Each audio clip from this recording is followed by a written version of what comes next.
R Patil ಅವರು ಸಹಿತ ಅಸಮಾಧಾನ ಹೊರಹಾಕಿದ್ರು ಸರ್. ಈಗ ವಸತಿ ಯೋಜನೆಯಲ್ಲಿ ಹಗರಣ ನಡೀತಾ ಇದೆ ಅನ್ನುವಂಥದ್ದು, ಕೆಲವೊಂದ್ ಕಡೆಗೆ ಬಹಳಷ್ಟು ಜನರಲ್ಲಿ ಈ ರೀತಿ ಅಸಮಾಧಾನಗಳಿದೆ ಅನ್ನುವಂಥದ್ದನ್ನ ಸುರ್ಜೇವಾಲಾ ಅವರು ಬಂದಾಗ 45 ಜನರ ಲಿಸ್ಟ್ ಕೊಟ್ಟು ಅದಕ್ಕೆ ನಾನು ನಿಮಗೆ ಹೇಳೋದು dissent is essence of democracy ಅಂತ. ಈ ಪ್ರಜಾಪ್ರಭುತ್ವ ವ್ಯವಸ್ಥೆಯಲ್ಲಿ ಸ್ವಲ್ಪ ವ್ಯತ್ಯಾಸಗಳು ಇದ್ದೇ ಇರ್ತವೆ. ಇಟ್ ಡಸಂಟ್ ಮೀನ್ ಅವರು ಸರ್ಕಾರ ವಿರುದ್ಧ ಇದ್ದಾರೆ ಅಥವಾ ಪಾರ್ಟಿ ವಿರುದ್ಧ ಇದ್ದಾರೆ ಅಂತಲ್ಲ. ಪ್ರಜಾಪ್ರಭುತ್ವ ವ್ಯವಸ್ಥೆಯಲ್ಲಿ B.R. ಪಾಟೀಲ್ ಸಾಹೇಬ್ರು one of the most senior most man. ಅವ್ರು ಹೇಳಿರ್ತಕ್ಕಂಥದಕ್ಕೆ ಸನ್ಮಾನ್ಯ ಮುಖ್ಯಮಂತ್ರಿ ಆಗಲಿ ಆಲ್ರೆಡಿ ಉಪಮುಖ್ಯಮಂತ್ರಿ ಅವರು ಕರೆಸಿ ಮಾತನಾಡಿದ್ದಾರೆ, ಸರಿ ಮಾಡ್ಕೊಳ್ತೀವಿ. 5 ವರ್ಷ ಸಿಎಂ ಅಲ್ರಿ ಈಗ ಮೋದಿ ಅವರು 5 ವರ್ಷ ಇರ್ತಾರ, ಮೋದಿ ಅವರು 5 ವರ್ಷ ಇರ್ತಾರೆ, ನೀವ್ ಯಾಕೆ ಕೇಳಲಿ ಪ್ರಶ್ನೆ? ಒಂದ್ ನಿಮಿಷ ಅಲ್ರಿ, you got every right to ask every question, you got every right. ಹೌದಲ್ಲ, ಈ ಪ್ರಶ್ನೆ ಯಾಕೆ ಕೇಳೋದಿಲ್ಲ ಅಂತ ಬಿಜೆಪಿ ಹೋಗಿ ಕೇಳ್ರಿ. 5 ವರ್ಷ ಮೋದಿ ಅವರು ಕಂಟಿನ್ಯೂಸ್ ಇರ್ತಾರ, ನೀವ್ ಯಾಕೆ ಕೇಳಲ್ಲ? ಯಾಕಂದ್ರೆ ಅವ್ರದ್ದು ಕೂಡ ಮ್ಯಾನೇಜ್ಮೆಂಟ್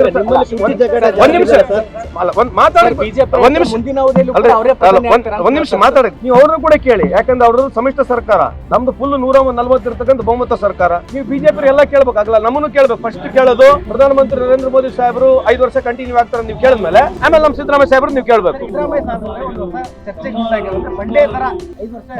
ನೀವು ಅದನ್ನ ಹೇಳ್ತಿರೋದು. ಈಗ ಚಂದ್ರಬಾಬು ನಾಯ್ಡು ಅವರು 100 ರೂಪಾಯಿ ನೋಟು 200 ರೂಪಾಯಿ ನೋಟು ಬರ್ಬೇಕಂತ ಹೇಳ್ತಾ ಇದಾರೆ. ಯಾವ ದೊಡ್ಡ ಚರ್ಚೆ ಇದರಲ್ಲಿರೋದು? ಯಾವ ದೊಡ್ಡ ಚರ್ಚೆ ದೇಶದಲ್ಲಿ?